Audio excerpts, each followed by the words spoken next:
Hey everybody, today's guest on the Nerd Marketing Podcast is the one and only Bill D'Alessandro, the CEO of the Natural Dog Company, which is a dog food company, and Elements Brands, which was one of the first e-commerce roll-ups. So he shares what worked and what didn't about the roll-up model, how to think about roll-ups, how to ensure that they succeed, or some things you need to do to help them succeed. And we also dig into how to finance a business, what to do, what to avoid. So I hope you enjoy this podcast with Bill. He's just a treasure trove of knowledge, just a great operator, has been there, done that for about 10 years in the biz, and look forward to talking to him next. You want to start with aggregators? Yeah. The rise and fall of aggregators. What do you want to know about aggregators? Because fortunately or unfortunately, I have a lot of experience with that. You've been in this for a while. Why don't we start with like how you got started, how you sort of ended up acquiring a number of these brands, and then we can go sort of full circle as to why you started divesting them. Yeah. So I started out in e-commerce in 2010. I started with one product, is a skincare product called KP Elements. And it was like your classic 4-hour work week. I read the 4-hour work week. I was like, I could do this. And I did it. And I got it to the point where I vividly remember I made my number, which was $50,000 a year of profit. And I quit my job because I felt that pays for beer and rent. And I was 25. And what more do you need? So I quit my job and I kind of went full-time Tim Ferriss lifestyle, skied a lot, etc. But then I kind of got this itch where I said, like, is this all there is? I kind of have this skincare product in a small market. How do I get bigger? And around the same time, I started seeing some businesses for sale. Before my e-commerce journey, I was in investment banking. So I was kind of familiar with how businesses were bought and sold. And I saw a couple businesses for sale from brokers that were e-commerce businesses. And I thought, wow, these are all terribly run. So I kind of developed this thesis where it's 2010, right? E-commerce is coming, but it's still kind of the bad old days of e-commerce. Like Shopify barely exists.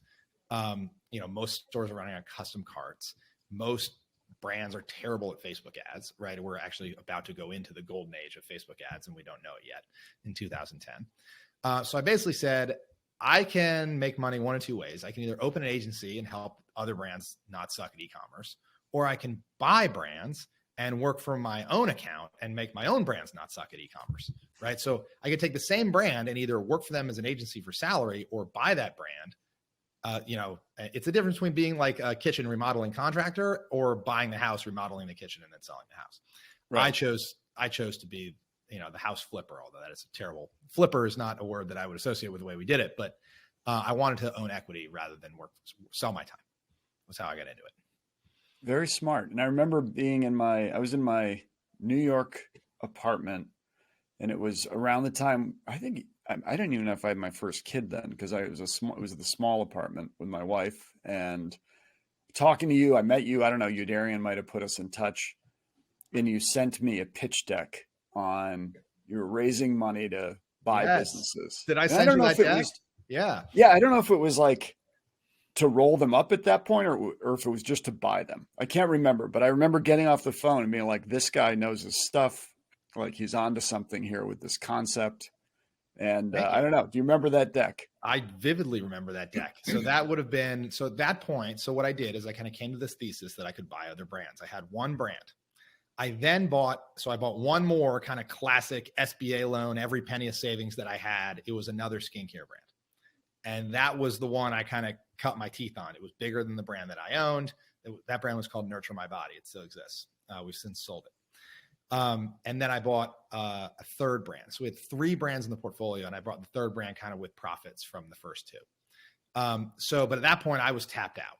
I realized I could either, buy a brand every 3 or 4 years, just when I could save enough money up, or I could raise money and go faster. So that deck you saw, Drew, was in 2016, was basically we've proven this model. We've done it twice. It's working. We would like to raise some money and go faster so we can run at break even and still acquire brands rather than having to save up every penny of free cash flow to acquire brands. So that was the deck you saw. And did you raise money off that? We did. We raised a hilariously small amount of money by today's aggregator standards. We raised $3 million in 2016 to go buy brands. And that's what we did. So from 2016 kind of through 2018, we bought in aggregate 8 brands. So we got 8 brands in the portfolio by 2018. And the reason we stopped is because multiples got bananas, because all of the other people who had raised $3 billion, the aggregators, as we now know them, the Thrasios of the world, came in and kind of bid up the floor on all e-commerce assets, right? They were buying, because Amazon, all Amazon, 100% Amazon brands basically are the floor of e-commerce valuations, right? Like those are generally the lowest value businesses because they're not omni-channel. They're usually not that big, right? That's the floor. But when you have this really strong bid on the floor and the floor gets pushed up, you look at, and if you're selling a really great D2C subscription consumables business and you look at garbage Amazon brands going for 6X, you go, my business got to be worth 8X or more, right? So it pushed the floor on e-commerce brands so much. Suddenly these acquisitions didn't pencil. And I'm here going, I think everybody is drunk. And it's very frustrating though, when you're the only sober one and you can't execute your business model unless you pay through the nose. And that was the situation we got into in 2018. By the time we had 8 brands in the portfolio and I couldn't buy anymore because none of them penciled. It's like The Big Short all over again. It was bananas. People are buying these yoga mat brands for 7 times EBITDA or SDE, and it's all the same Chinese garbage. And I'm going, this is not going to end well. And so you hit pause on acquisitions and just focused on operational efficiency and running the brands that you had. Yes. And we were very lucky in that sort of the last brand we got in the door in 2018 was a brand called Natural Dog Company. And that was your last one. That was the last one we bought in 2018. And in retrospect, I look like a genius because from 2018 to today, the pet market has just exploded. And now everybody wants to be in pet, et cetera. But I was you had like a laundromat, like a laundry cleaning business or brand product. Yeah. We made laundry detergent. So we had at the time, in a bottle. It was called Rock and Green. And we took that, we scaled that brand. We bought it. It was doing like 400,000 sales. We scaled it to like 8 million in sales. So 20X on the top line, basically through Facebook ads. And then we ended up we sold that business, and I'll get into when we divested all of them. But at the time we weren't in pet. The Natural Dog Company was the only pet business we bought. And I just liked it because it was consumable products and it was small and light products and they had good gross margins. And they were terrible at marketing and had the great name Natural Dog Company. And I said, this is my thesis. I know how to not suck at marketing. Here we go. So we bought it. That business was doing about 4 million in sales at the time we bought it. It's substantially larger now. And so we kind of, at the same time as we couldn't buy any more brands, we had luckily bought one that was lightning in a bottle. And so that brand scaled so aggressively, from 2018 to 2021, that it was 75% of our portfolio, by revenue. And then we started looking around going like, what are we doing? Messing around with laundry detergent and skincare and everything. Which I think brings us to a second pivotal call between the two of us. I'm walking through the mall here in San Diego and I'm talking to you and you're like, people are buying off of forward multiples that are insane. I'm going to sell. I'm a seller now. Yeah. So like the two pivotal calls, one, 5 years earlier, you're like, I'm a buyer, I'm buying. And 5 years later, you're like, I'm selling. Sell everything you got. And to be honest, if I were a little bit smarter, I would have been a seller in 2020 instead of 2022. Right. Okay. I don't remember when that second call was. I thought it was 21. But so I was a buyer. Yeah. So like to break down the timeline, I was a buyer from 2012 to 2018. We bought 8 brands. And then in 2018, I said, I'm not a buyer at these prices anymore. And what I should have done is said, well, if I'm not a buyer, I'm a seller. Therefore, right. Yeah. And I should have sold the whole thing down from in 2019, 2020, like peak aggregator boom. Right. Mm-hmm. And then I wouldn't have to deal with all of COVID and all that misery. And, I would have been on a beach. That would have been great. But I didn't do that. It was not smart enough to go from, well, if I'm not a buyer, I'm a seller. I just went from, well, I'm not a buyer, we'll just hold. Right. And then I didn't get to we're a seller until late 2021. And that was when we had that conversation Drew and I said, like, this is crazy, let's sell. And it sounds like I was simply trying to time the market from a multiple perspective, but to be totally honest, like, it was because I was so fried. I mean, we were running 8 brands in parallel in the holding company. We'd just been through COVID, and just to be honest, like, and we can go into all the different ways I screwed up, but the biggest way was that they were not all big enough. Which, if there's like one thing I could go back and do, I would buy bigger brands. Because each brand needs to be big enough to support a highly compensated management team. And if it's not, you're the highly compensated management team, which means that I was functionally CEO of multiple brands at once. And that was not a great lifestyle decision. Which is literally what every private equity partner ever has told me. Goes like as big as you can. Yes.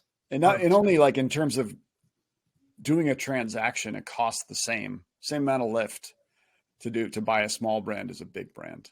You know, the diligence, the lawyer, the time. Yes. And so you've got to calculate in your own management fee. And it really requires a business of a certain scale in order to throw off some cash where you feel okay taking it out of the business. Yes. And also, when you're small, it forces you to play Moneyball with people, right? It forces you to like try to find the hustler who's early in their career and see if they blossom into the director of marketing, you know, and then that in every position in your company, versus being able to just go out and hire the guy who's already crushed, who knows how to crush D2C marketing, right? Like I can't hire Drew on a shoestring, right? Because you just can't get proven players, right? Right. And that was what was so hard, is that you're constantly, with small brands, you always have to play Moneyball with employees. I like that analogy. I like that, yeah. What did work? What would you say was the successful part of the model for a while? The successful part of the model was we were disciplined on price. We did not get over our skis on multiples. And if we had, I think we probably would have lost the business, because if we had gotten over our skis on multiples, it would have meant we had too much debt. And then when things got tough, or, you know, COVID and all that stuff, you know, just you're flying so much closer to the trees when you have a ton of debt. And what leads you to have a ton of debt is paying too high prices. So we were very, very disciplined. We never paid more than 4x SD for anything. And then we were pretty good at Facebook marketing. You know, we were able to buy customers and bring them in the door and scale revenue. We were also, one of the things we did is we did our own logistics, which we don't anymore. And we can talk about that too. But at the time, when you have 8 brands, especially if some of them are small, 3PLs don't want to mess around with, you know, small brands, especially if they require custom things, custom kitting or custom manufacturing or whatever. So we got to the point where we had a 50,000 square foot warehouse doing a lot of custom stuff. And that is, I think, the only reason we survived COVID, because we controlled our own destiny. And the deals that went the best were the ones that were the biggest when we bought them, you know, including Natural Dog Company.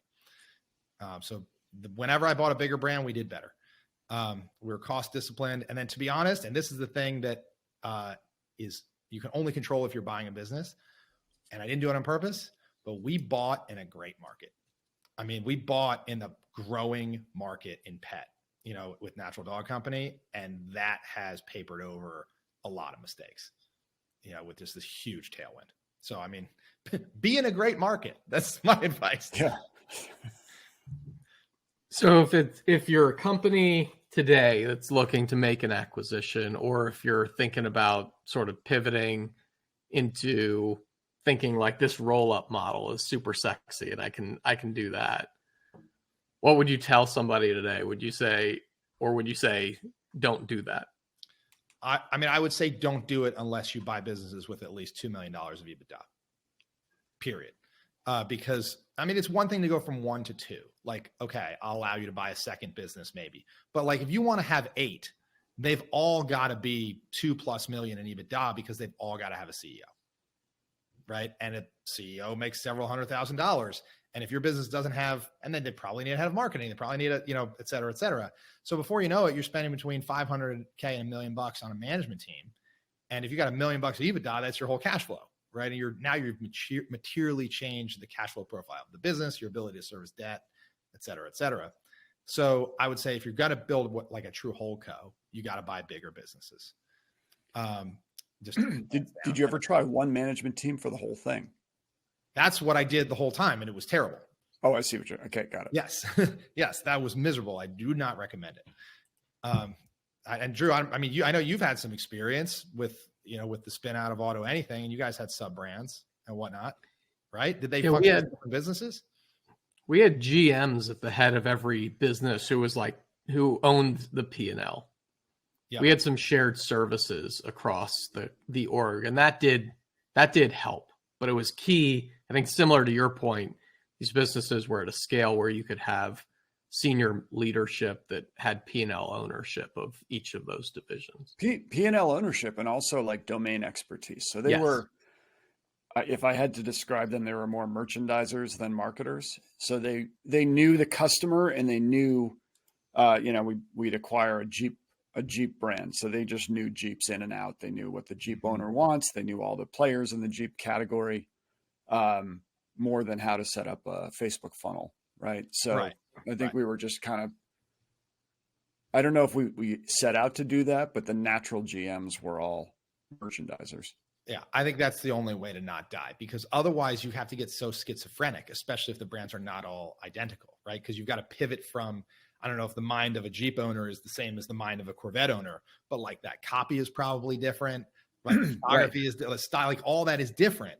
And so you get so schizophrenic, which brings me to kind of my other advice, which is buy big businesses and buy companies that have the same customer base, because it creates so much value when they have the same customer base, because your employees don't have to be schizophrenic and you can cross market to them. So it drives your CACs down, which is just a phenomenal free lunch that you don't get if you buy businesses in different industries. And the glaring contrary example right now is what Solo Brands, because they've got a bunch of outdoor stuff and then they bought Chubbies. And yes, it allowed them to IPO at a very opportunistic time. But I think I recently read that they're trying to offload Chubbies. Yes. They were just trying to get big to IPO, but all their pain is that they've got the portfolio doesn't fit together. Yeah. And you could say, oh, it does. It's all outdoor brands, the fire pits and the swimsuit, the Chubby swimsuits. I think they own a paddleboards brand also. Yep. But like, that's not the same. Like, don't fool yourself like Solo did into thinking these are the same customers.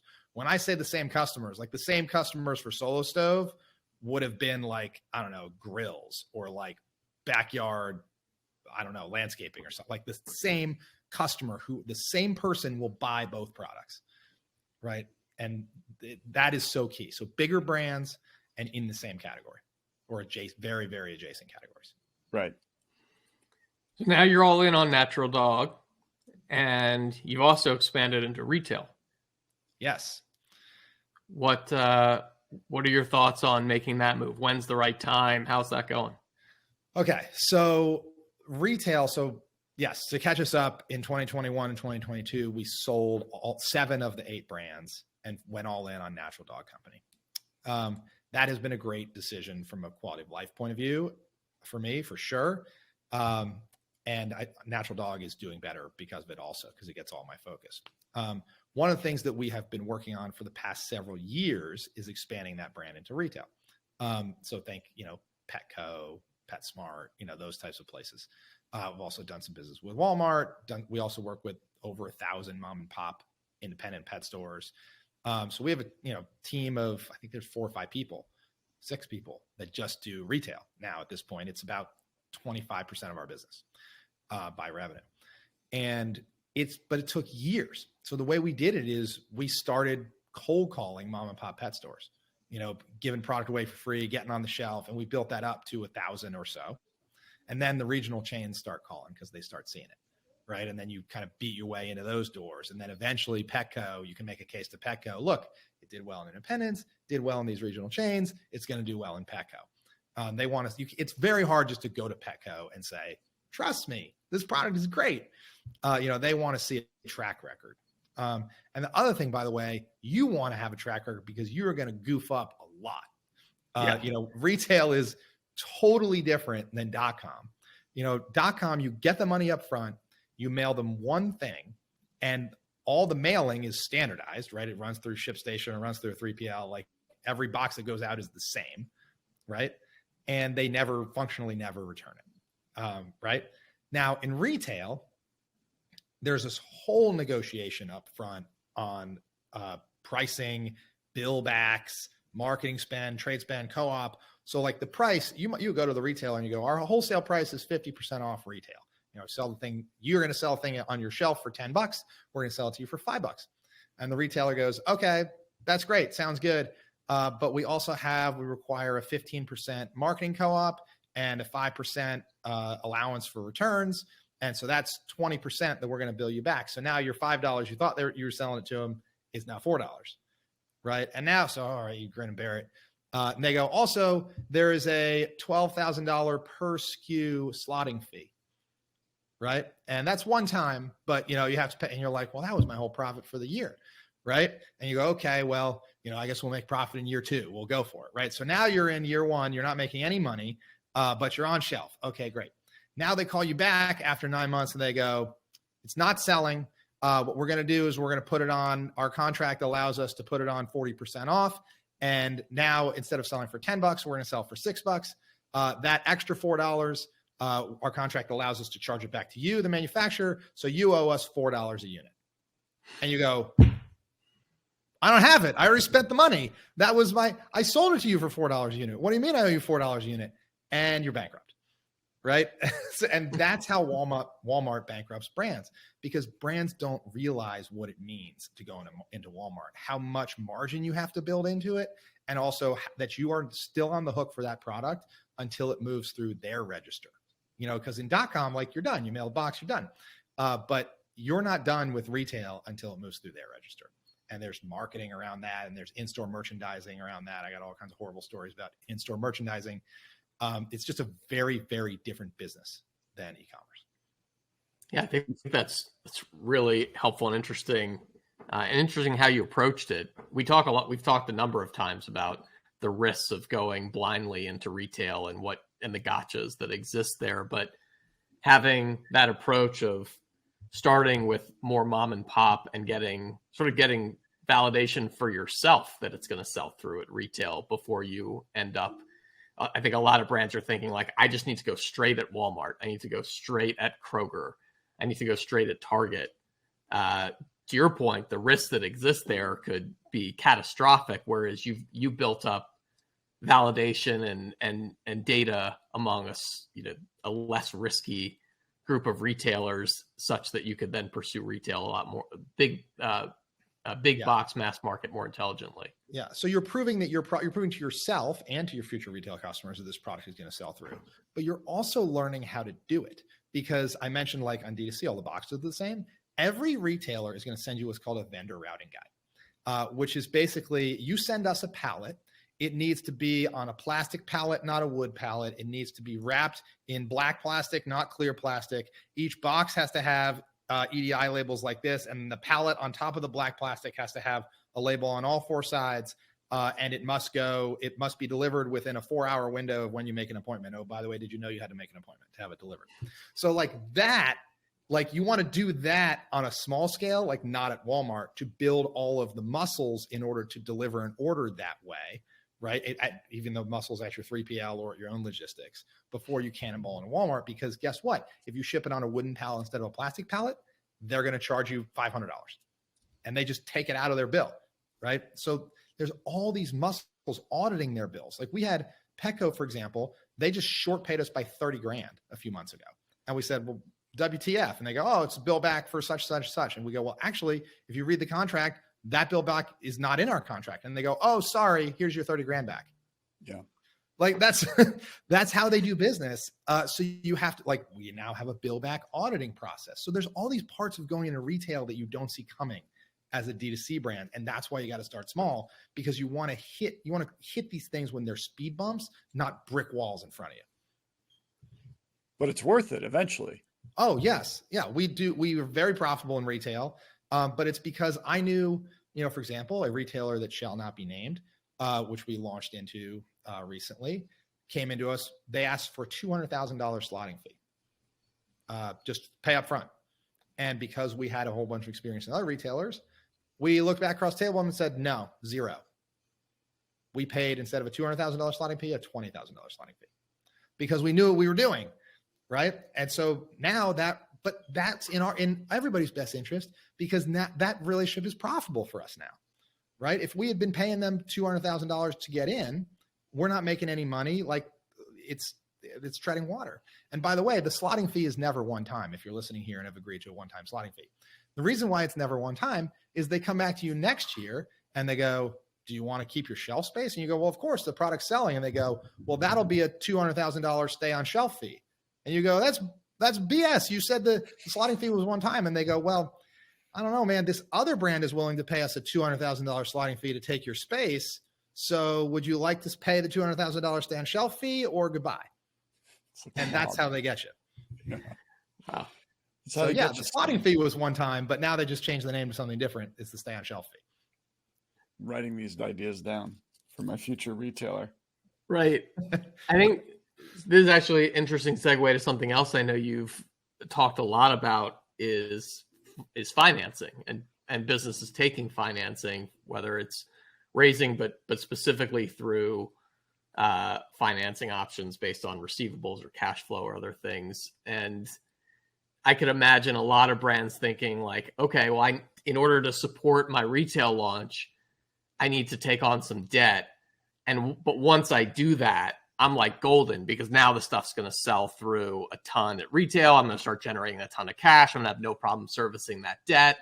They only tell me it's like, prime plus a couple or whatever.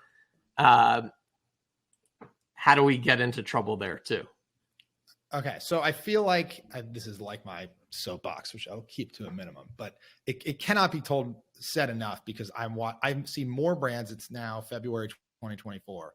I speak to 1 to 2 brands a week now who are crushed under these merchant cash advance loans, the Shopify Capitals, all Clearco, all that stuff. And they go and they're crushed. People are losing their business because they're buried between 2, 3, 4 of these. Right? Oh, pay back only 17% of sales until you have paid back the principal amount plus 9%. And, you without a finance degree goes, oh, I got to borrow $100,000. I'm going to only pay back $109,000. Seems reasonable. Seems like 9% interest rate, but it's not. You will notice that they do not call it a 9% interest rate, because it's not. They call it a 9% fee. And it is very different than a 9% interest rate, because if you borrow $100,000 at a 9% interest rate, and you pay it back tomorrow, you will pay back like $100,001, right? You will pay 1 day of interest at 9%. If you take a merchant cash advance loan of $100,000 with a 9% fee and you pay it all back tomorrow, you will pay back $109,000, right? Because it's a fee. And the effective APR on that $100,000 that you had for 1 day and paid back 109 is thousands and thousands of percent, right? It's preposterous.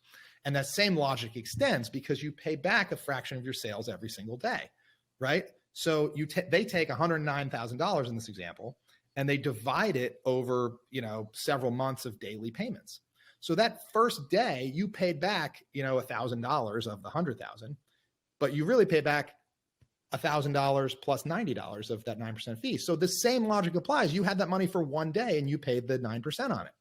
And that's how these people get crushed, because they think it's only a $9,000 fee, but the payback is so fast that they're paying a whole lot of financing cost.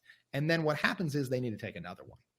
And as soon as I have seen people take one and survive. I have almost never seen people take 2 and not end up in a bad place, because they're just so slippery. Because you take the second one to pay off the first one, and the number just gets bigger, which means the percent of daily sales gets bigger. And it's just a horrible, horrible slope, which comes down to, don't use the merchant cash advance loans. They are fire. They're playing with fire. There are many cheaper ways to finance your business, including putting this crap on a credit card, by the way, which your mama told you never to do, but I'm telling you is cheaper than a merchant cash advance loan on an APR basis. And so be very, very careful financing. If it's easy to get financing, you probably don't want it. So you mentioned credit cards. Like, how else do brands who are in sort of a cash crunch or need something to fuel growth, like what are the recommended places to go? Okay, so the freest way to get money is to go to your vendors and ask for terms. right? Because if you're currently paying, and I meet all these brands who are paying 50% when they place the order and 50% at ship, right? That's like the standard terms any vendor will start you on. That is terrible because you got to float 50% for your 3-month lead time. This is money you don't have that's in your vendor's bank account. And then you got to pay the other 50% when they ship it before you can even start selling it. Then it's got to go all the way across the Pacific or even across the country or wherever, get received in your 3PL, and then maybe you start selling it. So you've had to float that for the entire lead time plus however long it takes you to start selling through. If that vendor would just switch you to net 30, it would change the whole cash flow profile of your business because you could keep all that cash in your bank account until the product was already selling through in the marketplace. You could actually use the revenue from selling the product to pay for the product. So the number one thing all brands should do is go back to their vendors and try to extend their terms. If you're at 50% at order, 50% at ship, try to go 100% at ship. After you do that a few times and they trust you, try to go 50% at ship, 50% net 30. Oh, they won't do that. 50% at ship, 50% net 15, right? Just crawl out the timeline until you can get to net 30 or even better, net 60, or in rare cases, net 90. Changes the cash flow of a business. Love it. It's certainly something we are pretty familiar with. It's the first thing that the private equity overlords do when they buy a company is like they go right to terms and kind of negotiating the terms and extending them net 30, net 60, something like that. Yeah. That was week one at Auto Anything. Yeah. It makes a huge difference. It does. You see the cash at the business just kind of skyrocket. It's really nice. So what's now? Like now you're focusing 100% on Natural Dog. Yep. And yet you're also doing some consulting. Yep. So sort of CFO of my time on, so I spent 100% of my time on Natural Dog, but I was previously running 8 brands at once. So 100% of my time on Natural Dog leaves me with a couple hours a week. And the way I like to spend it is I work with a couple different brands, and it's really more, I kind of frame it as financially savvy board member for hire. Drew and Michael, I know you guys have worked at businesses where you had boards. Boards can be really great. Like they can be kind of mentors who are aligned. They can also be a pain in the butt. But the thing that sucks about boards is that they can fire you. The thing that's great about boards is that they have a lot of experience. So my hope that I can provide to people is, hey, look, pay me with money, right? You don't have to give me any equity. Just pay me with cash. I will act as that experienced advisor, right? Who is financially savvy and can teach you how to finance your business and can teach you how to not lose money and what metrics do we run? Have I run across 8 brands? I can teach you all that. And guess what? I can't fire you, right? So I can help you. You pay me only cash, not equity, and I can help you out. So I take, up to 4 clients at once. I actually have 3 right now, so I got 1 spot. And I get kind of deep with the founders. I've been with the 3 folks I'm with now. I've been with almost all of them for almost a year. So I get to know their business, which is really cool, rather than doing random 30-minute calls with people I don't know, sure, giving out free advice every week. I can get deep with 3 or 4 people, which I've found to be a lot more fun. All e-com. All e-com. Yes. Yeah. Actually, I have 1 SaaS guy, which is cool. Because a lot of this stuff tastes like chicken, as you guys are ex-e-com guys, now SaaS guys with Postpilot. Like a lot of this stuff does taste like chicken, especially on the financial side. Oh, totally. 100%. Yep. Yeah. And on the marketing side, actually, but yeah. Yeah. We talk about how in some ways SaaS feels like a cakewalk for a hardened D2C marketer who's like been battle tested in Facebook ads for like 10 years. Yes. You mean you have 100% margins? Totally. What's that like? You don't have to acquire all your customers every month. Right.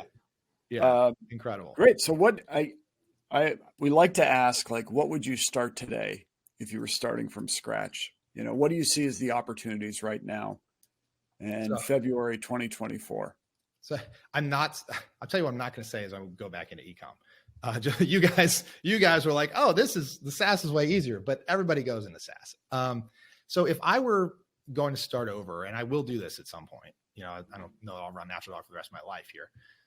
The next thing I would really like to do is I would love to go work in human fertility. Here's why. I don't know, we were fortunate enough to conceive 3 children naturally, but I know a ton of people who have had major fertility challenges. And unfortunately, it's getting more and more common, with all the microplastics in our water, all the terrible food that we eat, et cetera. All kinds of reasons, right? People waiting longer, cultural reasons. more and more people need fertility assistance. And have you guys known anybody who's gone through fertility at all? Sure. I'm sure. Isn't it just universally like the worst consumer experience you've ever seen?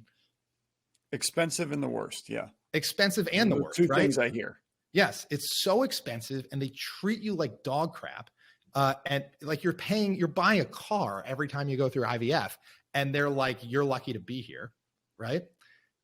So I think this is a huge growing market. It's all cash pay, right? So you don't necessarily have to mess with insurance. I would love to just do like a full audit of the entire value chain, everything from at the top level, like a coaching service for couples who are going through IVF, all the way through the contractors who provide staffing to the IVF clinics, all the way through who makes the pipettes, all the way through outsourced freezer facilities for the embryo, all the way through. Like this value chain, I think is just ripe for improvement and is super lucrative. The market is growing. And by the way, it helps people have more kids, which I'm just really in favor of. I think a lot of people need to have more kids. I think there's a lot of great parents in the world who are not having kids, right? More people should have more kids. And I feel like I would be pumped to pursue that as my mission and hopefully make a bunch of money as well. I love that. That's great. Very well. Not the typical expected answer, which is awesome. I love how you're thinking about it. I'm going to go sell stuff on Amazon. It's usually right. I mean, like I've sold enough stuff on Amazon, right? I'd like to do something. I want to try to improve the world a little bit. And so when that is in the future, you will grow natural pet. We're going to stick with dogs for a while. We're going to stick with dogs. Natural dog. Yep. And then just sell it someday. Yeah, we'll exit at some point. I mean, we're not in a huge rush. As you guys know, there kind of are seasons in a business when it kind of starts to make sense to look for an exit. We're not in that season right now. We're kind of in the grow, launch more stuff, get to the next level phase. But when we do, there'll be a time to sell the business, and then maybe I'll go work in fertility. That's awesome. So cool. We'll see. Well, that's it. Those wrap up our questions. Mike, do you have anything else? No, this was greit, Bill.